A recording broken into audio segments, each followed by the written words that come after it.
নড়াইল সদরের বড়কুলা গ্রামে পাল্টাপাল্টি হামলায় ৫ জন নিহত। আধিপত্য বিস্তার নিয়ে দুই সাবেক ইউপি চেয়ারম্যানের অনুসারীদের মধ্যে সংঘাত। এলাকায় উত্তেজনা আছে।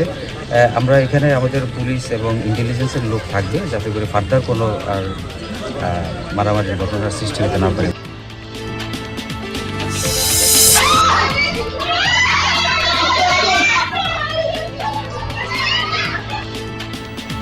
চট্টগ্রামের হালি শহরে একটি বাসায় বিস্ফোরণে একই পরিবারের ৯ জন দগ্ধ। ৪ জনের অবস্থা শঙ্কাজনক। প্রাথমিক ধারণা জমে থাকা গ্যাস থেকে দুর্ঘটনা। নেত্রকোনায় সেচ সংকটে বিপাকে কৃষক, শুকিয়ে যাচ্ছে প্রাকৃতিক জলাধার। আশঙ্কাজনক হারে নেমেছে ভূগর্ভস্থ পানির স্তরও।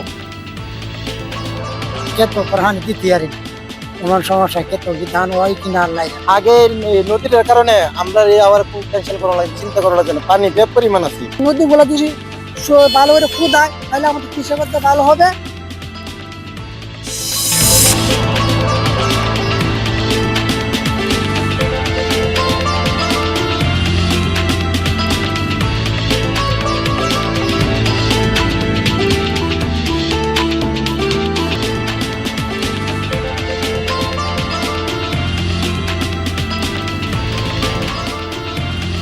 আমন্ত্রণ সংবাদ সারা দেশে। আপনাদের সঙ্গে থাকছে আমি মারফি রহমান। এতক্ষণ সুনাম দেখছিলেন, এবার বিস্তারিত জানাবো।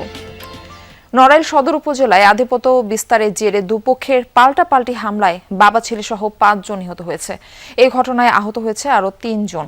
উপজেলার সিঙ্গাশোলপুর ইউনিয়নের বড়কুলা গ্রামে এই ঘটনা ঘটে। পুলিশ জানায়, সিঙ্গাশোলপুর ইউনিয়নের সাবেক চেয়ারম্যান খায়রুজ্জামান মোল্লার সাথে আধিপত্য বিস্তার নিয়ে সাবেক ইউপি চেয়ারম্যান উজ্জ্বল শেখের বিরোধ দীর্ঘদিনের। এরই জেরে আজ ভোরে খায়রুজ্জামানের লোকজন হামলা চালায় উজ্জ্বল শেখের লোকজনের উপর। এতে ঘটনাস্থলে নিহত হন বড়কুলা গ্রামের খলিল শেখ, তার ছেলে তাহাজুদ শেখ ও প্রতিবেশী ফেরদৌস শেখ। পরবর্তীতে উজ্জ্বল শেখের লোকজন পাল্টা হামলা চালায় খায়রুজ্জামান মোল্লার অনুসারীদের উপর। এতে আহত হয় বেশ কয়েকজন। আহতদের উদ্ধার করে হাসপাতালে নিয়ে গেলে মারা যান ওশিকুর ফকির নামে একজন। দুপুরে চিকিৎসাধীন অবস্থায় মৃত্যু হয় ফেরদৌস শেখের ছেলে মুন্না শেখের। পরিস্থিতি নিয়ন্ত্রণে ঘটনাস্থলে রয়েছে পুলিশ ও সেনাবাহিনী।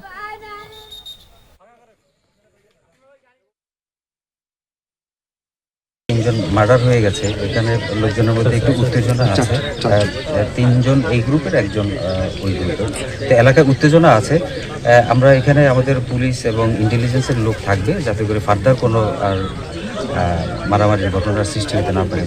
আমরা অবশ্যই যারা এই ন্যাক্কারজনক ঘটনার সাথে জড়িত তাদের প্রত্যেককে আমরা গ্রেফতার করবো এবং আইনের আওতায় আনবো।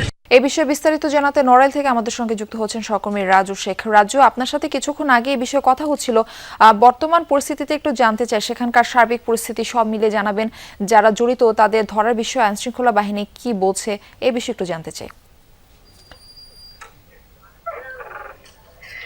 মারফি, যেমনটি আপনি বলছিলেন, নড়াইল সদর উপজেলা সিঙ্গাশোলপুর ইউনিয়নে কিন্তু দীর্ঘদিন ধরে আধিপত্য বিস্তারকে কেন্দ্র করে দুটি গ্রুপ রয়েছে। তার একটি নেতৃত্ব দেন সাবেক চেয়ারম্যান উজ্জ্বল শেখ এবং অপরটির নেতৃত্ব দেন কিন্তু আরেকজন সাবেক চেয়ারম্যান, তিনি হচ্ছেন খায়রুজ্জামান মোল্লা। তো দীর্ঘদিন ধরেই তাদের কিন্তু এই আধিপত্য বিস্তারকে কেন্দ্র করে এলাকায় বিভিন্ন সময় সংঘর্ষ হয়েছে, হামলা পাল্টা হামলার ঘটনা ঘটেছে, মামলা ঘটনা ঘটেছে আমরা দেখেছি। তো আজ ভোর রাতে কিন্তু খায়রুজ্জামান মোল্লার যেই লোকজন রয়েছে তারা আতর্কিতভাবে হামলা চালায় সাবেক চেয়ারম্যান উজ্জ্বল শেখের কয়েকজন লোকজনের বাড়ির উপরে। তো ভোর রাতে হামলা চালায় তাদের, সেই হামলায় কিন্তু উজ্জ্বল শেখ গ্রুপের ৩ জন ঘটনাস্থলেই মারা যায় এবং পরবর্তীতে হাসপাতালে চিকিৎসাধীন অবস্থায় আরো একজনের মৃত্যু হয়। অপরদিকে তাদের উপর হামলার পর তারা যে প্রতিরোধ করেন, সেই প্রতিরোধের মুখে কিন্তু অপর পক্ষের যারা হামলাকারী ছিলেন তারা কিন্তু কয়েকজন আহত হন। তাদের একজন পরবর্তীতে হাসপাতালে নেওয়ার পর আহত অবস্থায় মারা যান। তো এরপরে ঘটনাস্থলে পুলিশ, সেনাবাহিনী, আইন শৃঙ্খলা রক্ষাকারী বাহিনীরা আসে। তারা কিন্তু এসে এলাকার পরিস্থিতি নিয়ন্ত্রণে আনে। পরিস্থিতি নিয়ন্ত্রণে নিয়ে তারপর ঘটনাস্থল পরিদর্শন শেষে পুলিশ সুপার যিনি রয়েছেন তিনি আমাদের সঙ্গে কথা বলেছেন। তিনি আমাদেরকে জানিয়েছেন যে অপরাধী যেই হোক না কেন এই ঘটনায় তাকে কোনো ধরনের ছাড় দেওয়া হবে না। অপরাধীর কোনো দল, মত বা ধর্ম দেখা হবে না। তাকে অপরাধী যেই হোক তাকে তারা আইনের আওতায় আনবেন। তো এই ছিল মারফি আমার কাছে নড়াইলের যেই হামলা এবং পাল্টা হামলার ঘটনায় যে আহতর নিহতর সর্বশেষ খবর। রাজু, ধন্যবাদ আমাদের সঙ্গে আবারও যুক্ত হওয়ার জন্য। মাদারীপুরে এক যুবকের রক্তাক্ত মরদেহ উদ্ধার করেছে পুলিশ। সকালে সদর উপজেলার দক্ষিণ দুধখালী এলাকার সড়ক থেকে মরদেহটি উদ্ধার করা হয়, তবে এখনো পরিচয় নিশ্চিত হতে পারেনি পুলিশ। পুলিশ জানায়, দুধখালী সড়কের পাশে যুবকের মরদেহ দেখতে পেয়ে পুলিশে খবর দেয় স্থানীয়রা। পরে মরদেহ উদ্ধার করে ময়নাতদন্তের জন্য মাদারীপুর সদর হাসপাতালে মর্গে পাঠানো হয়। ধারণা করা হচ্ছে, রাতে কোনো এক সময়ে হত্যার পর মুখমণ্ডল থেতলে ফেলে যায় দুর্বৃত্তরা।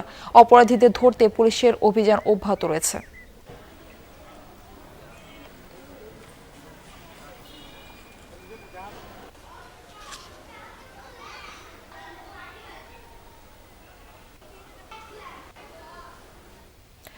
দেশের ৬টি সিটি কর্পোরেশনে প্রশাসক নিয়োগ দিয়েছে সরকার। রোববার স্থানীয় সরকার বিভাগ থেকে জারি করা এক প্রজ্ঞাপনে এই তথ্য জানানো হয়।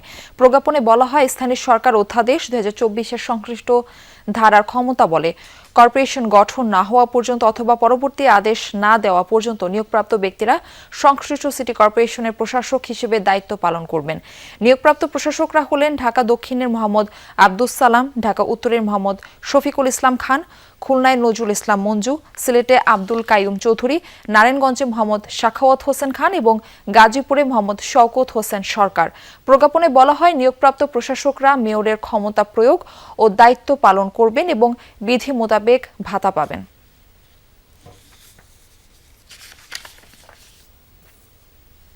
চট্টগ্রামের হালি শহরে একটি বাসায় বিস্ফোরণে নারী শিশু সহ একই পরিবারের ৯ জন দগ্ধ হয়েছেন। এর মধ্যে 4 জনের অবস্থা আশঙ্কাজনক। ভোরে হালি শহরের এইচ ব্লকের এসি মসজিদ সংলগ্ন এলাকায় এই দুর্ঘটনা ঘটে। ফায়ার সার্ভিস জানায়, ভোর 4:30টার দিকে হালিমা মঞ্জিল নামে একটি 6তলা ভবনের 3য় তলার একটি হঠাৎ বিস্ফোরণ হয়। বিস্ফোরণের পর ওই ঘরে আগুন ধরে যায়। খবর পেয়ে ঘটনাস্থলে যান ফায়ার সার্ভিসের সদস্যরা। প্রায় 2 ঘন্টার চেষ্টার পর তারা আগুন নিয়ন্ত্রণে আনেন। তবে ফায়ার সার্ভিস ঘটনাস্থলে পৌঁছানোর আগে দগ্ধ ব্যক্তিদের উদ্ধার করে হাসপাতালে নিয়ে যান স্থানীয় বাসিন্দারা। প্রাথমিক ধারণা, রান্নাঘরে জমে থাকা গ্যাসের বিস্ফোরণে সবাই দগ্ধ হয়েছেন। স্থানীয়রা বলছেন, ওই বাসায় এলপিজি সিলিন্ডার ব্যবহার করা হয়। কোনো কারণে চুলা থেকে গ্যাস লিক হয়ে রান্নাঘরে গ্যাস জমে যায়।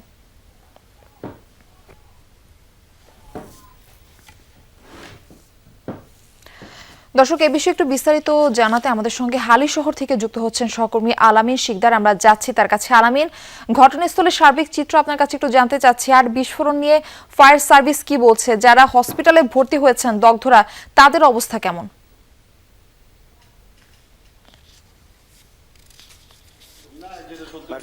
হাসপাতালে যারা ভর্তি আছেন তাদের মধ্যে 4 জনের অবস্থা আশঙ্কাজনক এবং যে ঘটনাস্থল, যে ভবনটিতে যে ভয়াবহ বিস্ফোরণের ঘটনা ঘটেছে সেই ভবনটিতে আমরা রয়েছি। আমরা একটু ভবনের ভেতরের দৃশ্যটা, একটু যে ফ্ল্যাটটিতে এই বিস্ফোরণের ঘটনা ঘটেছে সেই ফ্ল্যাটের দৃশ্য যদি একটু দেখাতে চাই। আমরা সেখান থেকে যে দৃশ্য দেখতে পাচ্ছি, পুরো ভবনের অর্থাৎ এই যে 6তলা ভবনের 3 তলার ফ্ল্যাটটি একেবারে বলা যেতে পারে ধ্বংসস্তূপে পরিণত হয়েছে এবং এই যে রান্নাঘরটি দেখতে পাচ্ছেন, সেই রান্নাঘর থেকেই কিন্তু মূলত এই যে বিস্ফোরণ, সেই বিস্ফোরণটি হয়েছে। প্রথম দিকে সবাই যদিও বলেছে যে গ্যাস সিলিন্ডার বিস্ফোরণে এই ঘটনা, তবে আমরা যেটা ফায়ার সার্ভিস এবং এখানকার স্থানীয় যারা রয়েছেন তাদের সাথে কথা বলে, পার্শ্ববর্তী প্রতিবেশী অর্থাৎ পাশের ফ্ল্যাটের মানুষজনের সাথে কথা বলে জানতে পেরেছি যে এই যে গ্যাসের যে আমরা দেখতে পাচ্ছি চুলাটি, সেইখানে কোনো জায়গায় কিন্তু সিলিন্ডার নেই। এটা সরাসরি কর্ণফুলী গ্যাস ডিস্ট্রিবিউশন কোম্পানি লিমিটেডের লাইন। সেই লাইন গ্যাস এখান থেকে যতটুকু আমাদেরকে বলা হচ্ছে যে ফায়ার সার্ভিসের পক্ষ থেকে, এই যে গ্যাসের যে চাবিটি থাকে যেটা দিয়ে চুলা জ্বালানো হয়, সেই চাবিটি হয়তো তারা অন রেখে, অর্থাৎ গ্যাসের যে আগুন, সেই আগুনটি বন্ধ করার পর গ্যাসের কেউ একজন সেই লাইনটি অন করে রাখে, যার কারণে পুরো ঘরের মধ্যে গ্যাস জমতে শুরু করে এবং রাতে যখন তারা ঘুমিয়ে যায় পুরো রাতভর গ্যাস এখান থেকে বের হয়ে ঘরে জমে যায় এবং যখন ঠিক সেহরির টাইম যে সময়টিতে, সেই সময়টিতে তারা যখন উঠে খাবার গরম করতে যায়, আগুন যখন জ্বালাতে যায়, সেই আগুন জ্বালানোর সাথে সাথে পুরো ঘরেই কিন্তু বিস্ফোরণের সৃষ্টি হয় এবং সেই বিস্ফোরণের সাথে সাথে কিন্তু আশপাশের যে ফ্ল্যাটগুলো রয়েছে এটির পাশাপাশি আমরা দেখতে পাচ্ছি যে প্রতিটি দরজা একেবারে ভেঙে পড়ে গেছে এবং আশপাশের যে ফ্ল্যাটগুলো রয়েছে সেগুলোরও অবস্থা খুবই ভয়াবহ। এবং আমরা বেশ কিছু সিসিটিভি ফুটেজও দেখেছি যেখানে দগ্ধ অবস্থায় এই যে ফ্ল্যাটে যারা বাস করতেন তেমন 9 জন এখান থেকে ছুটে বের হতে দেখেছি। এর মধ্যে একজন শিশু রয়েছে, নারী রয়েছে, তাদের মধ্যে 4 জনের অবস্থা বেশ আশঙ্কাজনক। এখানে বেশ কয়েকজন আসছেন বিষয়টি দেখার জন্য। আপনারা আসলে কি দেখলেন, কি জানলেন এখানে আসে? জি, আমরা যেটা দেখলাম আমাদের কাছে মনে হচ্ছে এই বাড়িতে তো মোটামুটি সবগুলো মিলিয়ে ওনারা ভালো পরিবেশে থাকতেন, আমরা এটা এতটুকু জানি। এখানে যেটা বুঝতেছি ওনাদের এখানে গ্যাসের চুলাটা মনে হয় অন করা ছিল, সব দরজা জানালাগুলো লাগানো ছিল, ওরা সেরি খাওয়ার জন্য উঠছেন। এমতো অবস্থায় মানে হয়তো ম্যাচের কাটি মারছেন বা গ্যাসের একটা ইয়ে দিচ্ছেন, পুরো ঘর বাস্ট করছে। এই যে তুই কিছু হবে।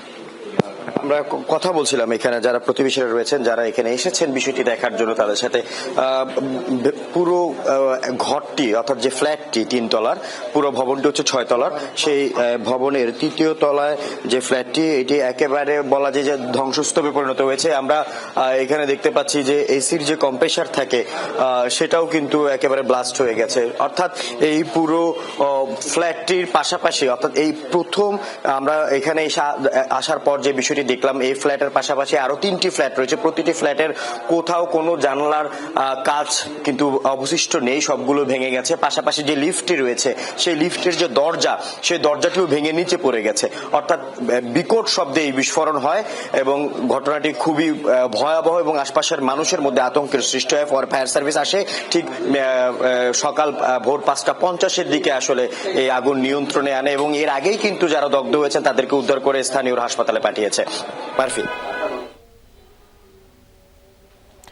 আলামিন, আপনাকে ধন্যবাদ জানাচ্ছি। দর্শক, আপনারা দেখছিলেন এই বিস্ফোরণের ভয়াবহ দৃশ্য। এই বিস্ফোরণে যারা আহত হয়েছেন তাদেরকে চট্টগ্রাম মেডিকেল হাসপাতালে ভর্তি করা হয়েছে। তাদের বিষয়ে আপনাদের একটু বিস্তারিত জানাতে চাই আমার সহকর্মী জোবায়ের রিফাতের মাধ্যমে। রিফাত, যারা দগ্ধ হয়েছেন তাদের অবস্থা কি? চিকিৎসকরা এই বিষয়ে কি বলছেন, একটু বিস্তারিত জানাবেন এই বিষয়ে।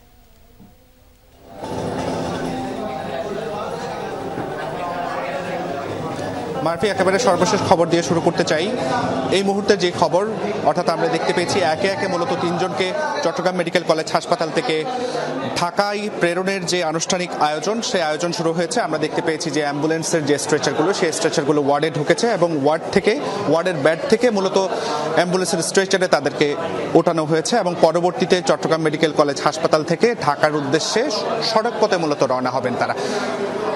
মূলত এখানে ডাক্তাররা আমাদেরকে যেমনটি বলেছেন, চিকিৎসকদের সাথে কথা বলে আমরা জানতে পেরেছি তারা মূলত তাদের স্বজনদেরকেই বলেছেন যে প্রাথমিকভাবে যাতে বাচ্চাদেরকে প্রায়োরিটি দেওয়া হয়, অর্থাৎ শিশুদেরকে আমরা দেখতে পাচ্ছি 4 জন যে শিশু রয়েছে সেই 4 জন শিশুকে একে একে চট্টগ্রাম মেডিকেল কলেজ হাসপাতাল থেকে প্রেরণ করা হচ্ছে ঢাকা মেডিকেল কলেজ হাসপাতালে। অর্থাৎ এটি ডাক্তারদের সিদ্ধান্ত, চিকিৎসকদের সিদ্ধান্ত অনুযায়ী মূলত ঢাকা মেডিকেল কলেজ হাসপাতালে প্রেরণের যে বিষয়টি, সেই বিষয়ের যে আনুষ্ঠানিকতা সেটি মূলত শুরু হয়েছে আমরা দেখতে পাচ্ছি। আপনাকে মূলত জানিয়ে রাখি, ভোর 4:30 নাগাদ যে ঘটনা, অর্থাৎ সেহরির পরপর, সেই ঘটনায় মূলত এখন পর্যন্ত 9 জন দগ্ধ চট্টগ্রাম মেডিকেল কলেজ হাসপাতালে রয়েছে এবং সেই 9 জন থেকে প্রাথমিকভাবে 4 জনকে ঢাকা মেডিকেল কলেজ হাসপাতালে প্রেরণের যে বিষয়টি, সেই আনুষ্ঠানিক কার্যক্রম আমরা এখন দেখতে পাচ্ছি। অর্থাৎ চিকিৎসকরা সর্বশেষ আমাদেরকে যেমনটি বলেছেন, অর্থাৎ 9 জনের মধ্যে কারোর অবস্থায় আসলে তারা আশঙ্কা মুক্ত এখন পর্যন্ত বলছেন না। আর চট্টগ্রাম মেডিকেল কলেজ হাসপাতালের এই ওয়ার্ডের দায়িত্বরত ডাক্তার তিনি যেমনটি দাবি করছেন যে মূলত 40% উপরের দগ্ধ কোনো রোগীকে আসলে তারা চট্টগ্রাম মেডিকেল কলেজ হাসপাতালে রাখতে চান না। তারা চান মূলত আশঙ্কামুক্ত একটি জায়গায় তাদেরকে প্রেরণ করা হলে সেক্ষেত্রে আরোগ্য লাভের কিছুটা ব্যাপার থাকে। কিন্তু এই বিস্ফোরণের ঘটনায় আমরা দেখতে পেয়েছি যে একেবারে ভয়াবহভাবে পুড়ে গিয়েছে। অর্থাৎ সব মিলিয়ে বলা চলে যে চট্টগ্রাম মেডিকেল কলেজ হাসপাতাল থেকে যে 9 জন দগ্ধ হয়েছে, সেই 9 জন দগ্ধের মধ্যে 4 জনকে প্রাথমিকভাবে ঢাকা মেডিকেল কলেজ হাসপাতালে প্রেরণের বিষয়টি শুরু হয়েছে। 3 জনকে অলরেডি ওয়ার্ড থেকে বের করে অ্যাম্বুলেন্সে তোলা হয়েছে। পরবর্তীতে পর্যায়ক্রমে সবাইকে নিয়ে যাওয়া হবে বলে স্বজনরা আমাদেরকে মোটামুটিভাবে নিশ্চিত করেছেন। এই ছিল আমার কাছে চট্টগ্রামের হালি শহরের যে বিস্ফোরণের ঘটনায় 9 জন দগ্ধ হয়েছে তার সর্বশেষ খবরাখবর। মারফি। রিফাত, খুবই মর্মান্তিক একটা ঘটনা। আপনাকে ধন্যবাদ আমাদেরকে সেখানকার আপডেট জানানোর জন্য। পানির সংকটে বিপাকে নেত্রকোনার কৃষক। একদিকে শুকিয়ে যাচ্ছে খালবিল নদ নদী, অন্যদিকে ভূগর্ভস্থ পানির স্তর নেমে যাওয়ায় ব্যাহত হচ্ছে চাষাবাদ। শ্যালো মেশিনের মাধ্যমে মিলছে না পর্যাপ্ত পানি। স্থানীয় প্রকল্প বাস্তবায়ন করে দ্রুত সংকট নিরসনের দাবি জেলার কৃষকদের। হাওর বেষ্টিত জেলা নেত্রকোনা। কৃষি নির্ভর এই জনপদে জালের মতো ছড়িয়ে আছে নদ নদী খালবিল, কিন্তু পানি সংকটে গতিপ্রবাহ নেই সেগুলোতে। চাষাবাদের মৌসুমে পানির অভাবে জমি শুকিয়ে চৌচির। এছাড়া ভূগর্ভস্থ পানির স্তর নিচে চলে যাওয়ায় সেচ মেশিন দিয়েও স্বাভাবিক রাখা যাচ্ছে না আবাদ। এতে বিপাকে স্থানীয় চাষিরা। প্রতি খেতে খেতে আমরা চিলু গাছি, চিলু গাড়িয়াও একদিন পানিটা দিতে পারি না, পরের দিনে শুকিয়ে যায়। আগে নদীটার কারণে আমরা আবার কোনো টেনশন করা লাগে, চিন্তা করা লাগে না, পানি ব্যাপ পরিমাণ আছে। ক্ষেত করহানি দিতে পারি না, এমন সমস্যা। ক্ষেত কি ধান হয় কিনা আল্লাহ জানে। ক্ষেত ওখানে এমন সমস্যা, এরপরে আপনার এই যে আছে না, লিগারও পানি উঠে যায়। কয়েকটি বড় নদীর কিছু অংশ শুকিয়ে যাওয়ায় সেখানেও এখন ফসল চাষাবাদ হয়। নদীগুলো খননের দাবি স্থানীয়দের। ক্ষেত বিল শুকিয়ে যাইতেছে, মোটরও নেই, সংখ্যা পানি উঠে না। নদীগুলো যদি ভালো করে খুদায় তাহলে আমাদের কৃষকদের ভালো হবে।